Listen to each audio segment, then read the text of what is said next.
Now I would like to introduce our speaker, Pam Lenehan. Welcome, Pam. She has graciously volunteered to share her experience with us today.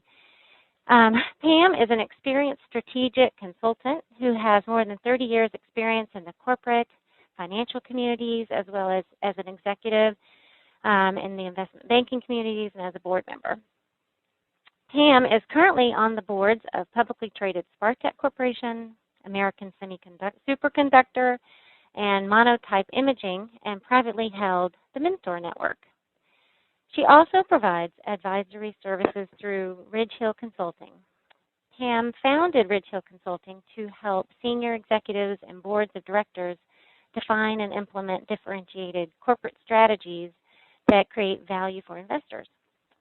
There's many, many more things that I could say about Pam, but one of the most important is that she has a BA in mathematical economics and an MA in economics, both from Brown. She is also the parent of 2 Brown alums. So Pam, thank you for volunteering your time with us today, and welcome. Thank you, Heather, and thank you for joining me today for the Brown Career Webinar Program. I'm coming to you actually from the Brown campus, where fall has arrived and the leaves are in full color. Our topic for today is what makes a good manager and how to help your boss become one. Everyone reports to someone. Even CEOs have a board of directors, and quickly in a career, you're managing people yourself. Therefore, people are always managing up, down, and at the same level. Today, let's talk about the day-to-day ways you can impact people's performance. What do people need to be successful in their jobs? How can you let your manager know what you need to perform your best? There are many ways to do this, and they vary by industry, company culture, and employee population. But there's some universal ideas that can be employed in every environment. What makes a good manager? But connecting people to the company's strategy, making people feel valued, setting priorities, resolving conflicts, and helping others advance in their career. We want to make this interactive, so after we talk about each of the subjects, we want you, the audience, to share your experiences and start thinking about those questions now. And at the end, we'll have a general Q&A to cover topics that we have not covered previously. When I ask senior people what makes a good manager, all of them say that people want to know where the company is going and how they fit into the picture. As a manager, it's your job to tell them. Show the team where the company is going. Tell people their work is important to reach the goals and provide examples of success. If you were designing the iPhone 5, it was probably easy to see the connection. However, the lower you are down in the organization, the harder it is maybe to see how your work is important. In those cases, look for events where your team contributed even a small part. For example, a plastic company that employs thousands of people in large plants ships out truckloads of material to many different locations. I imagine it's hard to feel connected to a strategy that emphasizes innovation. However, during the London Olympics, the CEO sent a company-wide email describing how their color compounds were used by a customer to make the more than 300 banners that wrapped the Olympic Stadium. Another weekend, she sent out an email saying how their plastics were used to make the windshields for the futuristic vehicles in the movie Total Recall that was just being announced. Those are great examples of reminding people who are very far from the customer what they do is important. So what should you do as an employee? Ask how you fit into the strategy. Make sure that you're working on critical projects, and remind your manager of the significance of your contributions. So question to the group out there, how have you made people feel connected? Heather, can you explain how people should respond? Well, I'll try, but I'm on the headset that may not be working. You can send your chats to the Everyone box, and it will. We will try and answer those as they come in. Okay, I think we had a question that came in earlier about someone from a nonprofit who said that they manage up to a board of directors.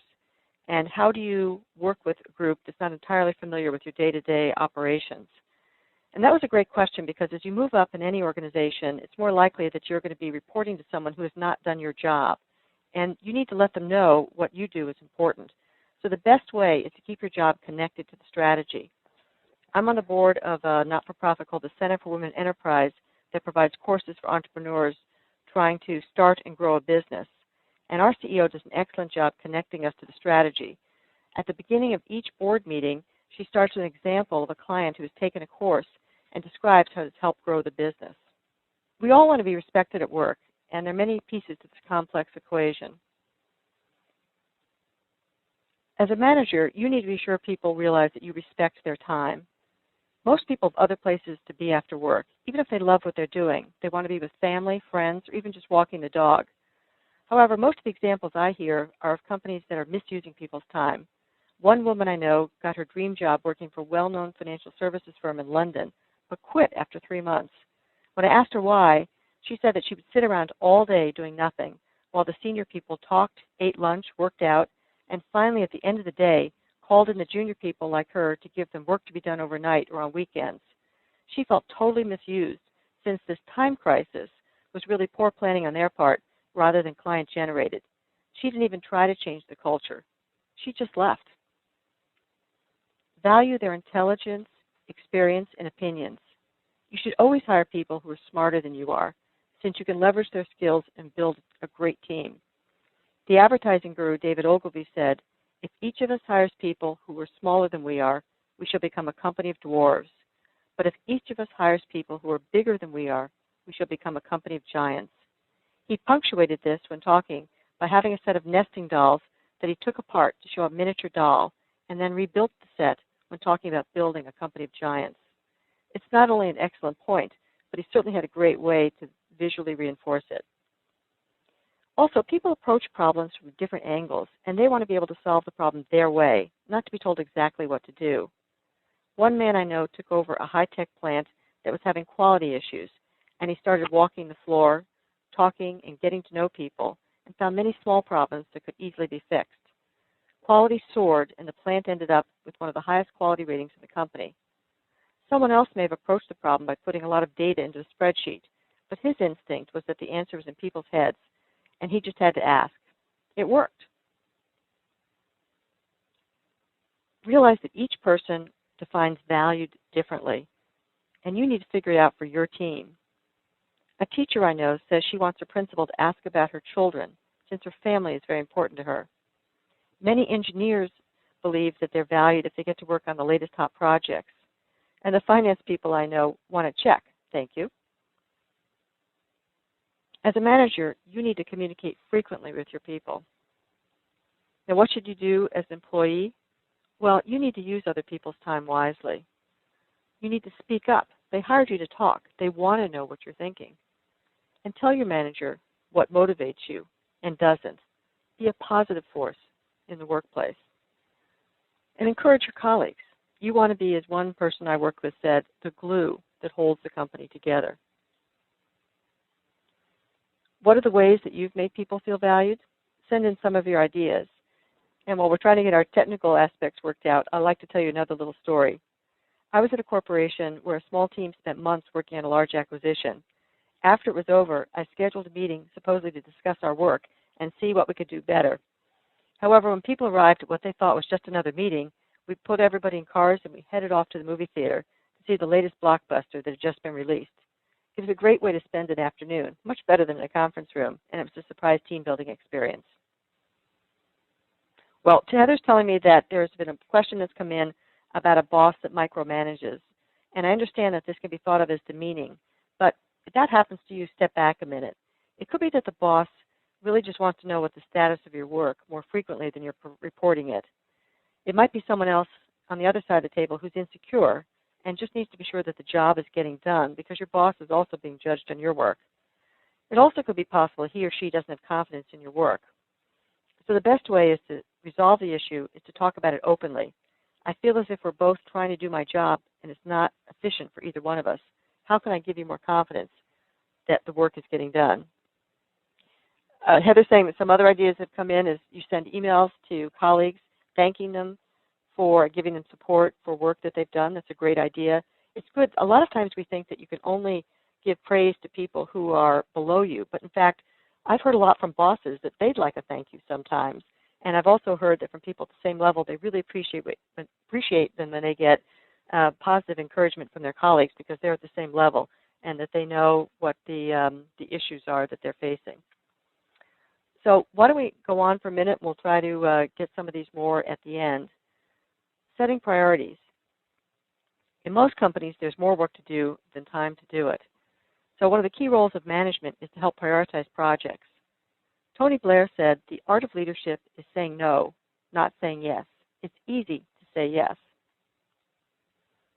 Often the conflict is between running the day-to-day work, sometimes referred to as keeping the trains running, and project work that's time-consuming. Things that are projects that might get in the way of doing your regular work or new business development, the budget process, recruiting, or acquisitions. And as a manager, you need to understand the pressures that your employees are feeling. A Brown grad told me that his manager sits down with him once a week for a 30-minute scheduled meeting so they can review everything he's working on.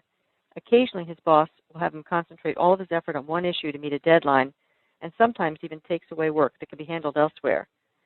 This employee finds it very satisfying, and it's a way to make sure that he's using his time effectively and accomplishing what's most important for the company. However, my experience is this type of proactive management is quite rare. So as an employee, you need to speak up if those priorities are unclear. You need to consider everyone's time a scarce commodity, and you need to tell your manager about conflicting demands.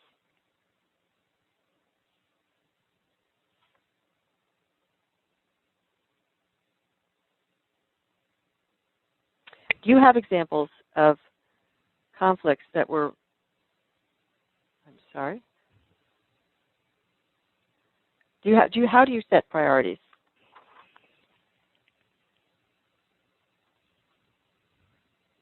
Hello, this is Heather. Can you hear me?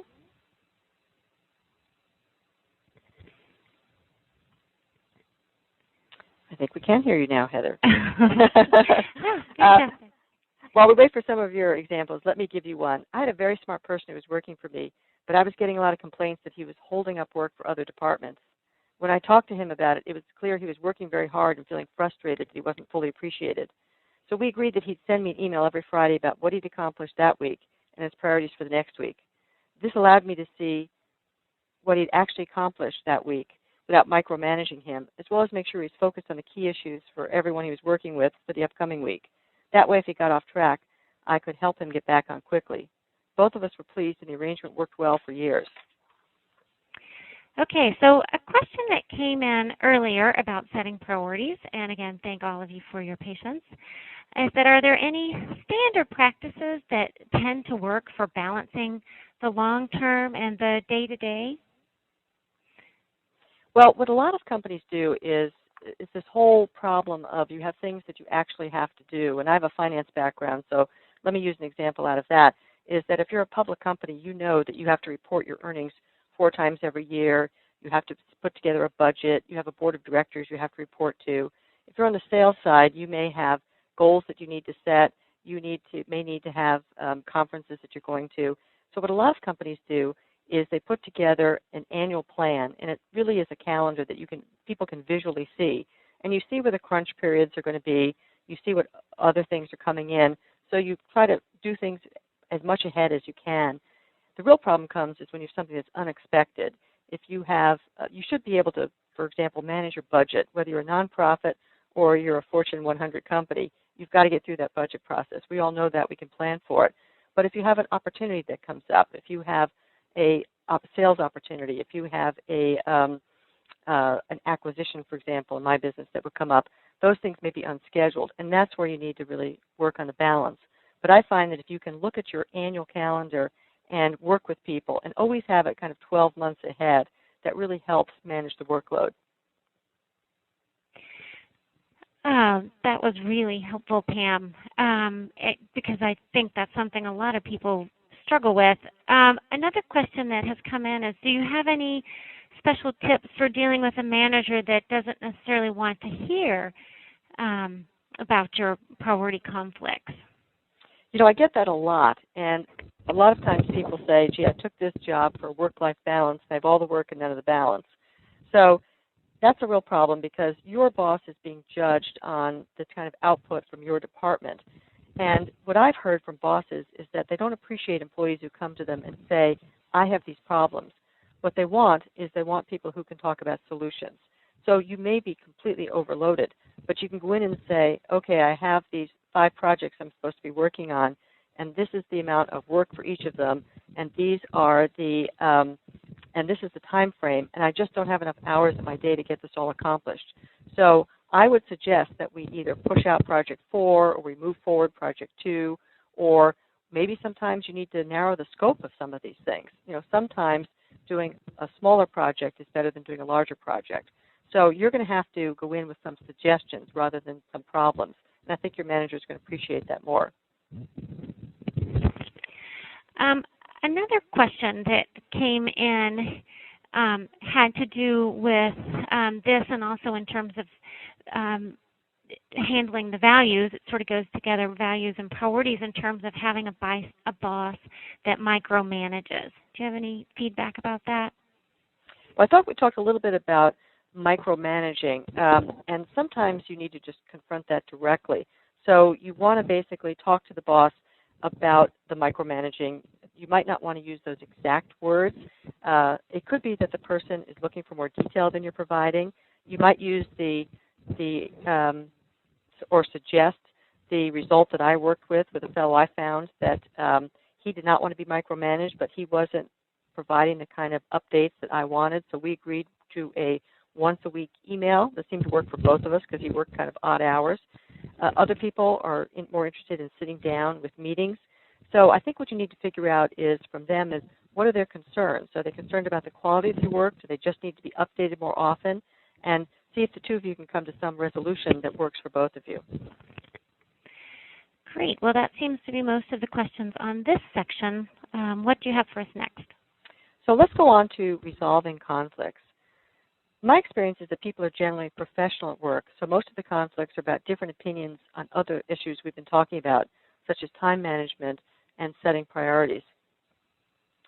So as a manager, you're going to find that some of the conflicts really result from your team dynamics, and you're going to have to monitor those.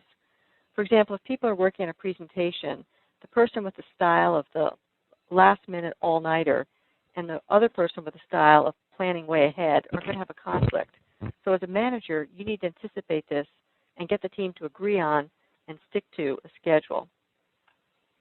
Another issue is getting people the resources they need to be effective. The problem is that it's not always easy because one manager doesn't necessarily have control of all the resources. An employee needs information from others in other departments. In this situation, it's the manager's role to go to senior people in other departments to be sure the work is done for his or her team to finish the job.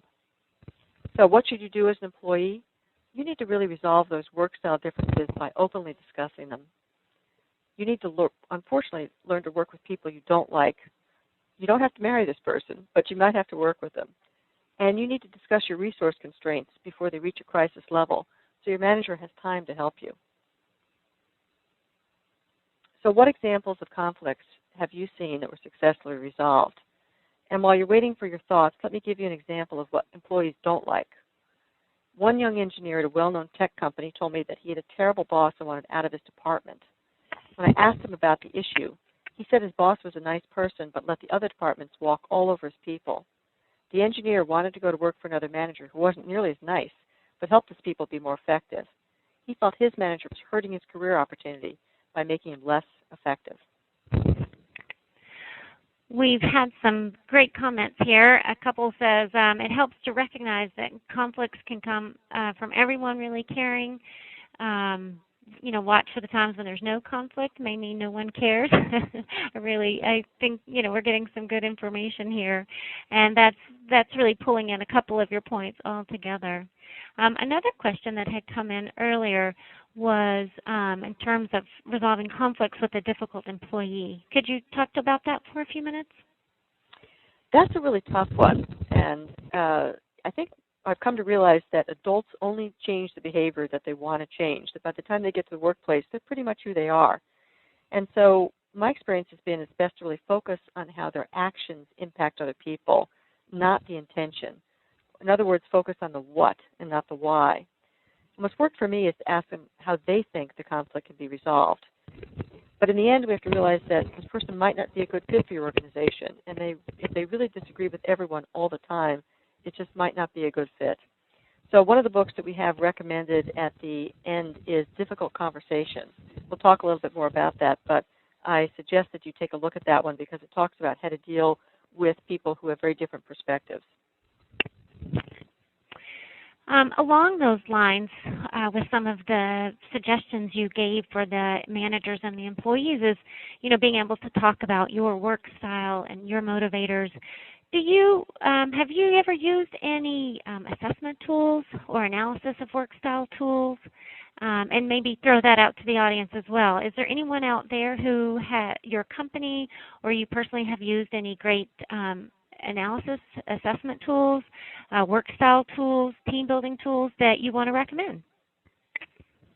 That's a great one. I haven't personally, but I've worked with a number of companies that have used things like the Myers-Briggs.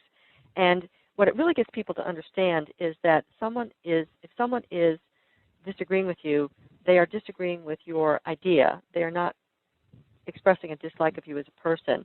And the other thing is that we tend to express ourselves differently. I like to think that we are all a sum of our experiences. And so I know that one company I dealt with was having trouble just communicating. And so they had everyone take these Myers-Briggs, or Briggs-Myers, and they were sitting down discussing at the end what type of personality they each were. And so now when they talk to each other, they say, oh, he is this type of person, or she is that type of person. And so it's really kind of like saying that I come from New York and you come from California, and we may discuss things in a different way. So it's not personal, it's just the makeup of the person. That's a really great point because, our backgrounds and really, affect our work style, and that will come out to play, and it may not be seen the same way. I had a graduate class, and there was a woman who had only lived in Rhode Island, and I lived in Sweden for a couple of years, and I used a funny term that they did, and she looked at me really funny, and then we joked about it, and we talked about where it came from, and it led to a whole great conversation about your backgrounds affecting you. We had a couple of other great questions that came in. One says, I work for a new organization, and we are really undermanaged. And how can I ask our executive directive to maybe hold on to projects, and hold on to our projects with greater attention? I think it's also maybe that's part of the priorities, figuring out what has to be done now. Can you talk more about that? I think that it's not just new organizations that have poor managers. Unfortunately, there are a lot of organizations that have poor managers. And sometimes you as the employee have to really help the person grow into being a manager. So just because you may not have the title doesn't mean that you can't come up with some good ideas. And so you might think about, even though you're a new organization, think about this annual plan. Think about your priorities. Think about things that you want to do. And so if you can start mapping things, and you may do it differently. I kind of do it visually. But you can sit down and talk to your manager and help that person figure out how to set priorities. So don't just say that that's part of the manager's priorities or responsibilities. I think we're all responsible for the work of a team. And sometimes the best leaders on the team are not the people with the highest title. No, and I think, that came a little bit to, you were saying, to go back to the manager and say, okay, I got these 6 things, which one's going to go down the list? Let's see, one other great comment came in. What do you do, and this is kind of a tricky one, if a boss suppresses your ideas in department meetings? Should you approach them? Is there any recommendations that you might have? Well, that's an interesting question because sometimes you have bosses who feel threatened by you, especially if you're smart and they're insecure in their job. So there's always that question of, do you go around a boss or to other people? And that's very, very difficult. You might find yourself looking for another job. So one of the things to do is you can approach your boss afterwards. It could be that the boss didn't feel that the idea was fully vetted and needs to have more discussion about it before he's willing to bring it forward. And the thing is, too, that your idea might not get the support you need at the senior levels until your boss is on board. I, in fact, was in a board meeting recently where someone came in with a really great idea, and the preference from the CEO introduced this with, I'm not fully on board with this yet, and then let the person talk. Well, when the person left, when he walked out, we said to the CEO, don't ever do that again. Don't ever bring somebody in here that you don't support them, because you've just completely undermined this person in our eyes.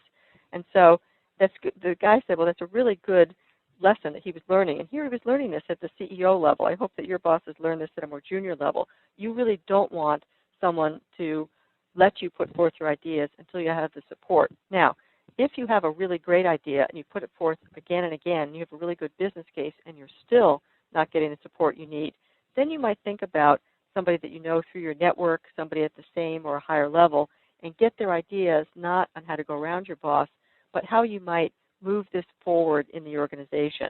So they may have some very good ideas on how to deal with your boss differently, or they might take up your cause and work with you to get it moved forward. Okay, that's some great input. One of the things we had asked for some tools, and someone recommended personalysis.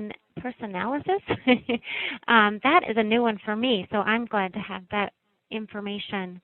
One that I have recommended people to use personally is called Checkster. It's sort of a 360 tool that you can do on your own as part of your career development that really helps you look at some of those issues with yourself, send it to friends, coworkers, and that way you get some real great feedback about your own skills. I think we've covered a lot of the questions that are out there for now. Pam, shall we go on? Sure. Let's talk about how you help others advance in their careers. One of the most difficult challenges as a manager is going to be providing feedback in a way that's viewed as positive, and everyone takes advice differently. I personally think that many short discussions are better than one long review. The annual review may be necessary to document progress, but nothing should be a surprise to the employee who's been well managed all year.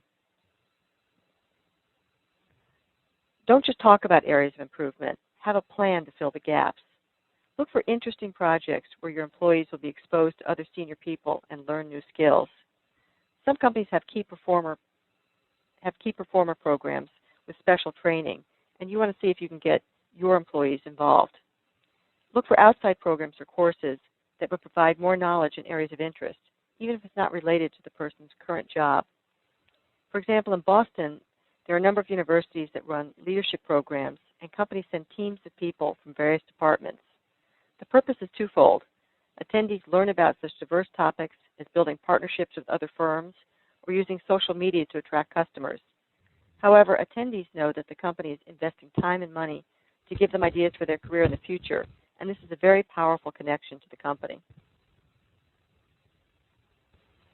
Part of helping people in a career is also helping them, keeping them from falling. You want to encourage people to step outside their comfort zone, and we often give people stretch goals. So therefore, we really can't criticize them too much when they fail. Also, we ask people to innovate, and there are many failures along the way. Everyone has problems or makes mistakes, and you're going to be judged as a manager by how you help your employees through these difficult times. When I ask people what makes a good manager, I often hear people asking for support. I want someone who has my back. I need my boss to provide air cover. I don't want him to throw me under the bus when I make a mistake. So what should you do as an employee? You want to ask for feedback and accept it professionally. You want to understand your gaps and look for opportunities to be trained. And you want to actively manage your career and ask your boss for help. So the question for the audience is, how have you seen managers help in career advancement? One person I managed says that what he liked most about me was that I gave him wide latitude on how to do his job, but I provided guardrails, and he always knew I would pull him back if he ever started to go over a cliff. Be sure you have those guardrails for the people you manage. Okay, again, we've had some really good comments that come in. One of the questions that just came in was about that many people in this person's organization are really feeling unappreciated and undervalued. And do you have any other tips for getting the boss to take the morale problem seriously? Sometimes you need to actually go to the HR people. It depends on who your boss is, because if you have a boss who is in it not particularly people-focused, that person may just not see it. So you might actually talk to the HR people and see if they're more sympathetic. Sometimes companies are willing to do things that are employee engagement surveys, for example, or you can do something on SurveyMonkey, and they can not feel that the feedback is so directed at one person, but it's more of an organization. But if you have a boss that you're really having problems with, or there is a morale problem, I think you have to figure out what is the morale problem. Is it work overload? Is that you don't feel what you're doing is important? Or is it really just that you're not a good fit in the organization? So sometimes it's the boss, sometimes it's the environment, sometimes it's you. And would you feel better if you were in another place in the organization? So I would try thinking about what is the source of that discomfort. You know, all the things that you're talking about really go back also to the employee to really make sure that they're, you know, in the right fit, that they're, you know, this organization is a good match for their goals and their, you know, their work styles, and or is it more just this person, or is it, you know, the organization as a whole?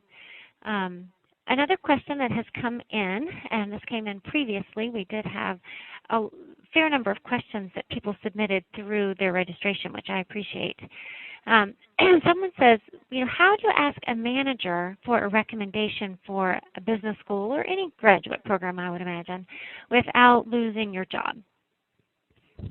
Well, a lot of you are going to be going off and doing other things, and you might need recommendations from your manager. So it's probably not just about business school, but other areas as well. And I think you need to be upfront. People really appreciate that. And you might not have completely made up your mind, so you might want to leave a little room if you're willing to be talked out of it. Something just specific is that if you're going to ask a manager to write a recommendation, I would recommend that you write it first and give them a draft copy. Most people really prefer that, especially since my understanding is most of these are done online now, so you can give them a Word document that they can cut and paste into several different websites, because all of them are slightly different. You might also think about part-time programs where you can continue working, especially with the cost of continuing education these days. And you might want to come back in the future. So the only thing I would recommend, no matter what it is, whether you're going to be leaving or going back to school or whatever, is to stress the positives of the organization and stress the positives of getting more education. This is not the time when you're looking for a recommendation to talk of any job problems that are leading you to leave the organization. Okay, another question that came in is, excuse me, that if you, I'm trying to find the question, sorry. If you inherit a team from the manager's point of view with weak or uneven performers and low morale, which challenge do you tackle first and how? That's hard. Well, first of all, you have to assess the people, and I think that you want to assess them yourself. It's interesting. I've been in situations where I'm a sort of observer and I'm looking at these teams, and I see somebody who is poorly performing, and yet when a new manager comes in, the team dynamics change. So some managers take the situation of I'm not going to do anything for 90 days. Personally, I think that's way too long, but 30 days might be something. You want to have your own understanding of these people and what their strengths and weaknesses are. Also, it could be that your predecessor was a very bad mentor. It could be that you are a better mentor and you can get more out of this team. And the last thing is that it could be that the team dynamics aren't good. It could be that there are 5 people on the team and there's really only one problem, but it's causing 5 people to perform unevenly. So rather than just go in, I know that I was one of the employees who got taken over, so to speak, by a new manager. My manager left to go to a competing firm, and I met my new boss, and the first thing he said to me is, "You're top on my list to fire." And so I just said right back to him, "Look, I'm a very good performer, and I would ask you to hold your judgment until I can prove to you that I'm good at what I do." And in fact, the other guy left the organization before I did. So if you're on that side of the equation, just stand up for yourself and just prove yourself. But as a manager, you are changing those dynamics just by your being there. So don't rush to conclusions.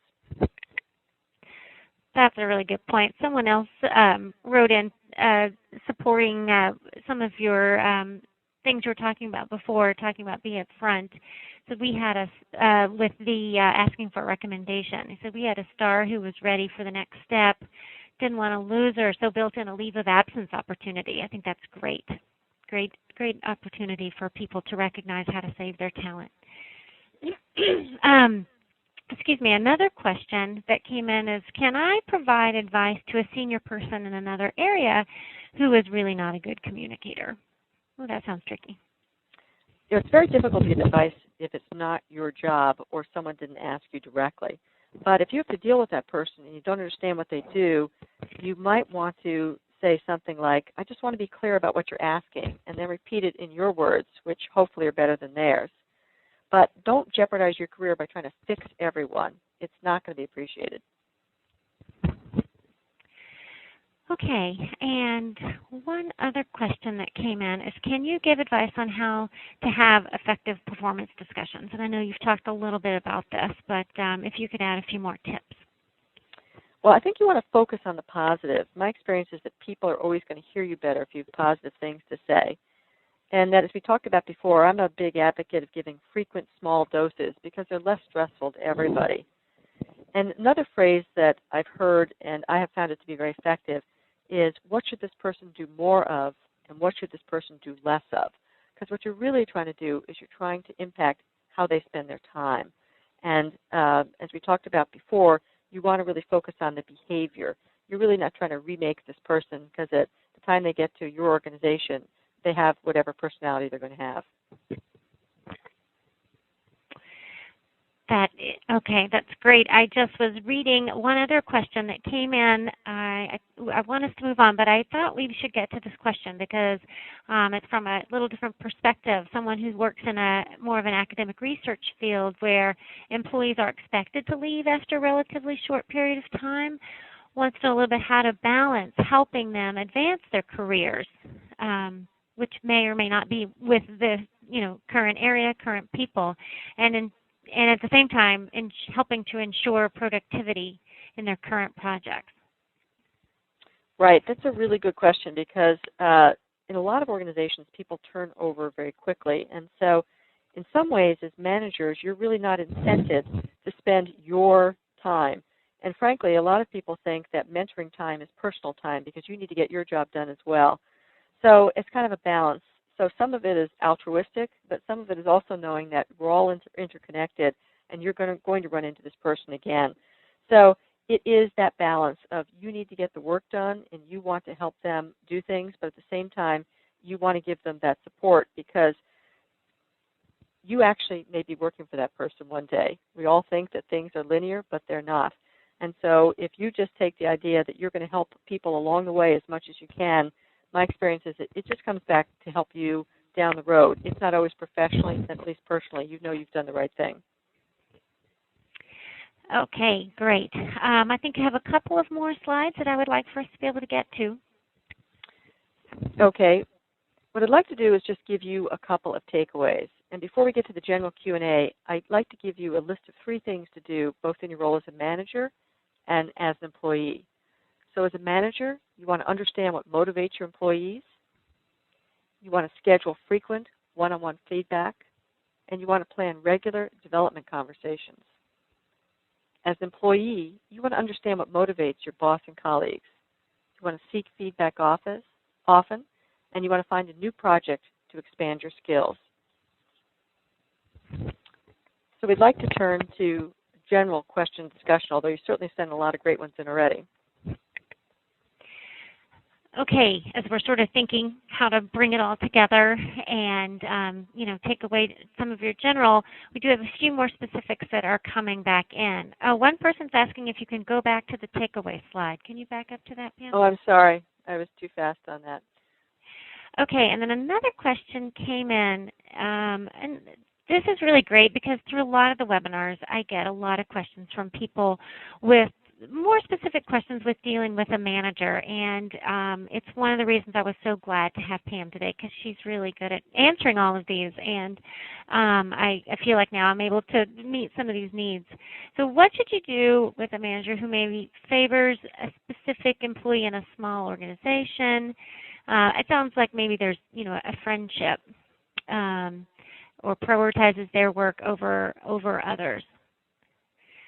That's hard. I mean, sometimes you can feel like the odd person out, especially when you come in from the outside, and you just don't feel that you're quite as important as the other people in the organization.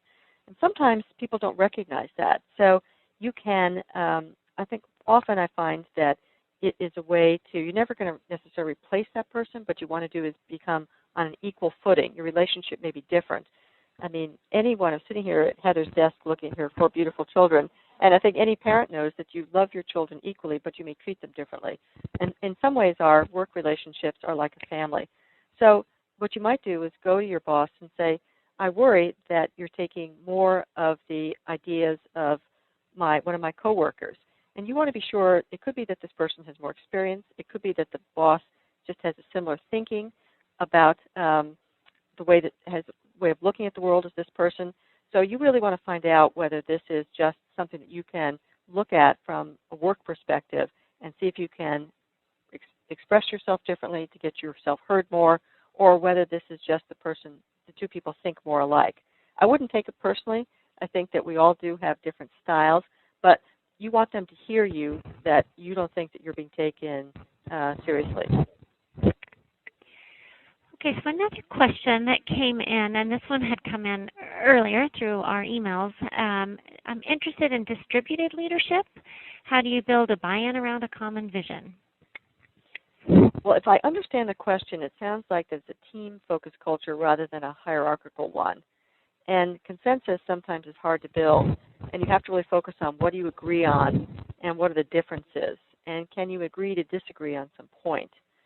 But it is sometimes difficult if not everyone on the team believes in the vision, and someone needs to make that final call, and that's usually the manager. There are a lot of CEOs who say that they are consensus builders, but in the end, they're the ones who have to make that difficult choice. Yeah, that's a tricky question. What are your thoughts about telecommuting? And companies, this person says we have a lot of great technology, but that doesn't necessarily mean we can't improve. So it's kind of two issues, the technology issue and the telecommuting issue. Well, I think technology is great, and I think that we all are just so used to having our cell phones and our email and web conferencing like this. That's wonderful, but it doesn't match personal interaction. So I think you've really got to look at when you have organizations like that for reasons to get the team together. I worked for an organization that was very dispersed. We had lots of different divisions and people all over the place. And once a year, we would get together in a warm location, and luckily we had one division that was in Phoenix. So we'd get together in sunny Phoenix in February, which meant we had very high attendance. And we used outside speakers. So they were something that were non-controversial. We'd have people come in and talk about innovation, or we'd have someone come in and talk about manufacturing techniques. In the evenings, since we were out there, we had a university professor come in and talk about Frank Lloyd Wright, since we were right near Taliesin West. So sometimes you can have things that are focuses that are not specifically business related. You're not there sitting hashing out issues where people on either side, but you have ways that you can come together and just get to know the people for who they are, because we all have common interests. And therefore, when we're now talking to them on the phone or on the conference call, you know who that person is and you know a little bit more about their background. It just makes some of those difficult conversations that we've been talking about before easier if you know the human side. Oh, yes, absolutely. It does help. And even bringing in different interests, can give you a whole different perspective on someone. Okay, another question came in about what if you feel like you're really ready for a promotion, but you're really not sure if your boss is thinking about this or seeing this. Is there any recommendations for approaching this conversation? Well, I think bosses love it when people come in and say they're ready for more work. So you don't necessarily come in and say that you want your boss's job, but you want to come in and say, I want to do more. I want to be moving up in my career. What can I do to get myself ready? What other projects can I work on? What work are you doing that I can take off of your plate? So bosses love that. Don't assume that they aren't interested in helping you move forward. A good boss really wants to have his or her people move out in the organization and is very willing to support you. So I would address that one right head on. Oh, great comments. One of the things, is there a different, that was a question I had received earlier that I wanted to come back to. Is there a difference with managing individuals who are the same age or older than you, or, as opposed to the traditional way of more, it's up the ladder and managing those younger than you? Well, I go back to the point we discussed earlier, is to find out what motivates your employees. And I'd also encourage you never to stereotype people. Somehow there's this idea that as you get older, you want to retire. That often is not true, that people are very interested in working longer these days, and they just want to come in and do a good job. Also, later in life, people have fewer family demands, so they've got more time, actually, than people who are younger. And you think that older people don't want to report to younger people, but that's not true. You learn a lot from younger people, and they can find it invigorating. I think the problem often comes on the other end of the spectrum, is if you have been a peer and you've been promoted up, that you have to be careful, because I've seen some people who then get very stricter than a regular boss would, or they get very involved with the person's personal life, which people don't like. They want that distance between them. So you don't want to go overboard and try to prove yourself or use your personal knowledge with the person. Okay, thank you for that. That is most of the questions that we have. I'm just trying to review and make sure I didn't miss any here that are coming through. Oh, there's one question that came about, and a lot of people are out there job searching now and over the past couple of years, and often are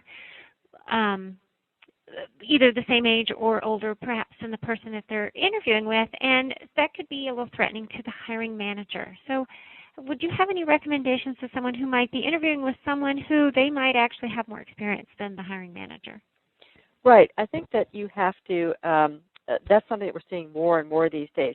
I think you have to basically just come in and sell your skills, that you don't want to talk about your age.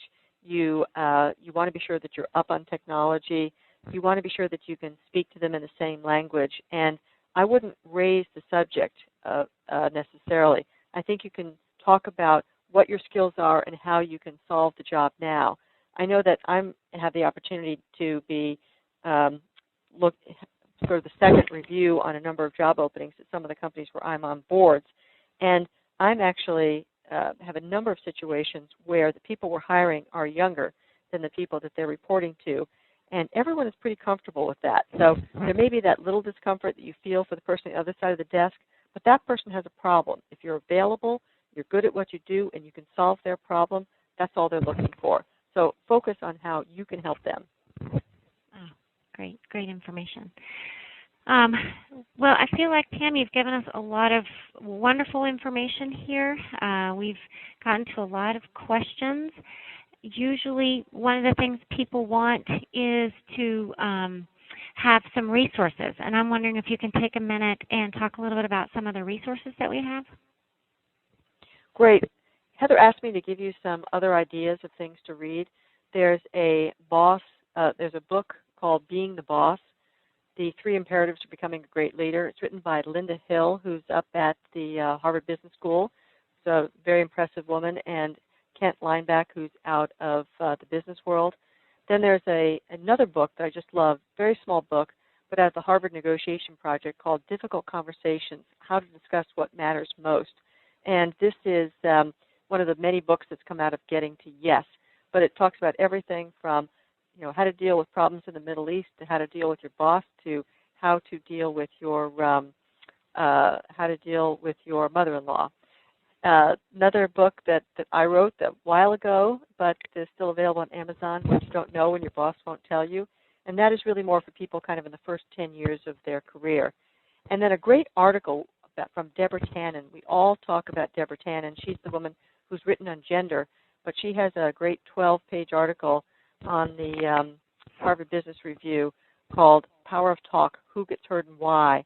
And her supposition is that it's not just about gender, but it's about culture of the company or culture where the people come from.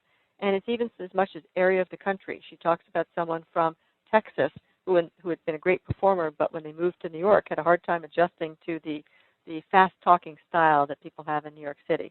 So it's a wonderful article, and if you only read one thing by Deborah Tannen, I suggest that's it.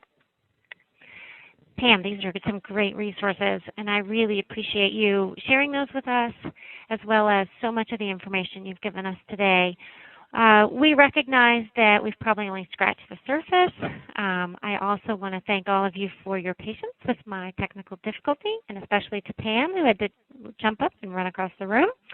And just want to let you know that we will save all the chats, and if there's a couple of things we didn't get to, I will talk to Pam and we'll try and get you an answer. Also, in terms of resources, just want to let you know that we do have a few other resources for you through the Brown Career Navigator.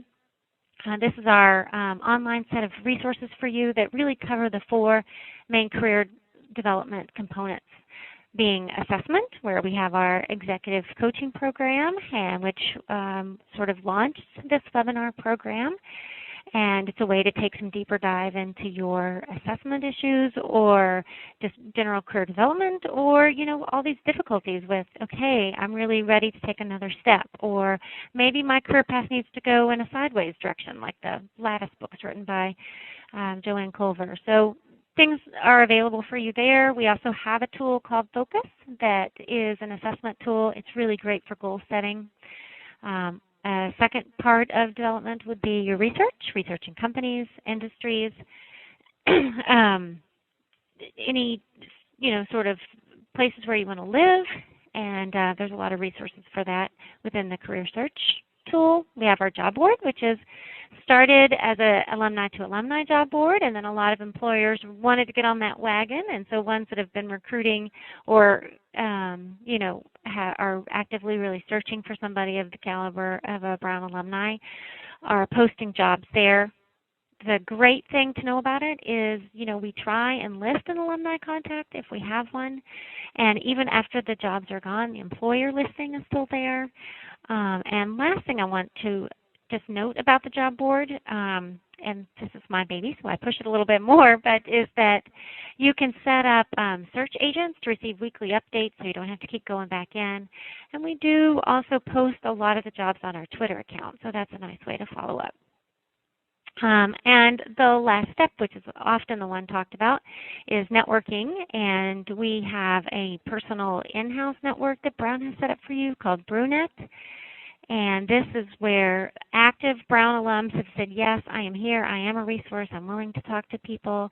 And you have an extra benefit of having a special connection, either through Brown or things within Brown, rowing, the Brown Derbies, things like that. And our LinkedIn groups, there's lots of them, but the main Brown Alumni Association group has over 10,000 members, so this is a wealth of information for you. We are fortunate that Pam has volunteered to help us today, and she is continuing to volunteer by giving out her email address here. So if some of you have some questions you want, that's available for you there on the screen. If you have any questions about this program or the tools, or you want to connect with us on Facebook or Twitter, those are the connections there on the screen as well. I really want to thank all of you for joining us today. We're going to take a dive into entrepreneurship after this, and we have 2 great alumni speakers that are coming up. We have Jose Estevil, who's a serial entrepreneur and now is part at MIT and leading up a couple of special programs of innovation and entrepreneurship through Russia and Portugal. And he is going to focus a little more specifically on really technical, high-tech programs and entrepreneuring. And then Danny Warshay is going to talk about his journey and ideas, and he's done a lot of different things. Again, a serial entrepreneur who is now helping other entrepreneurs as well. So we look forward to those. Note that the December one is on the 7th, not the 3rd Friday as normal. Okay, thank you so much for your help and your participation and your great questions and comments that you sent in. And we hope you all will join us again. Pam, do you have any last things to say? I'd just like to thank you for joining me today. We've covered a lot of subjects, and hopefully given you some ideas to consider in your career and to share with friends and colleagues. And I look forward to meeting you in person one day at another Brown event. Thank you.